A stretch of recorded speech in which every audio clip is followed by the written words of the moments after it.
વડોદરા જિલ્લામાં anti corruption bureau ACB દ્વારા સફળ ટ્રોપ ગોઠવીને લાંચ લેતા એક આરોપીને રંગે હાથે ઝડપવામાં આવ્યા છે. મળતી માહિતી મુજબ પાદરા પોલીસ સ્ટેશનના પોલીસ ઇન્સ્પેક્ટર વી.એ. ચારણ અને ખાનગી વ્યક્તિ સાજિદ અલી ગુલામ રસૂલ સૈયદ વિરુદ્ધ એક જાગૃત નાગરિકે એસીબીમાં ફરિયાદ નોંધાવી હતી. આરોપીઓએ એક કેસમાં કાયદેસરની કાર્યવાહી ન કરવા બદલ પહેલા ₹6 લાખની લાંચ માંગેલી, જે બાદ રકઝક કરીને ₹2 લાખ નક્કી કરવામાં આવ્યા હતા. આ અંગે ફરિયાદ મળતા વડોદરા ગ્રામ્ય એસીબી દ્વારા ટ્રોપ ગોઠવવામાં આવ્યો હતો.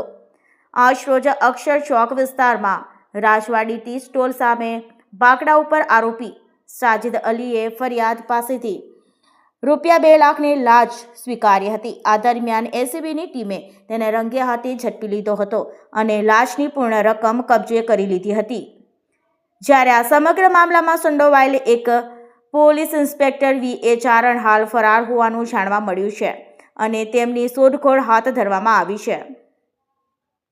આ ટ્રોપની કામગીરી ઇન્ચાર્જ પોલીસ ઇન્સ્પેક્ટર એ.એન.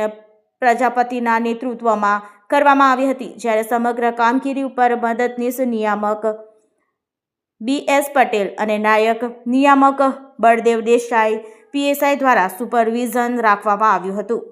આ ઘટનાએ ફરી એકવાર ભ્રષ્ટાચાર સામે એસીબીની કડક કામગીરીને સંદેશ આપ્યો છે.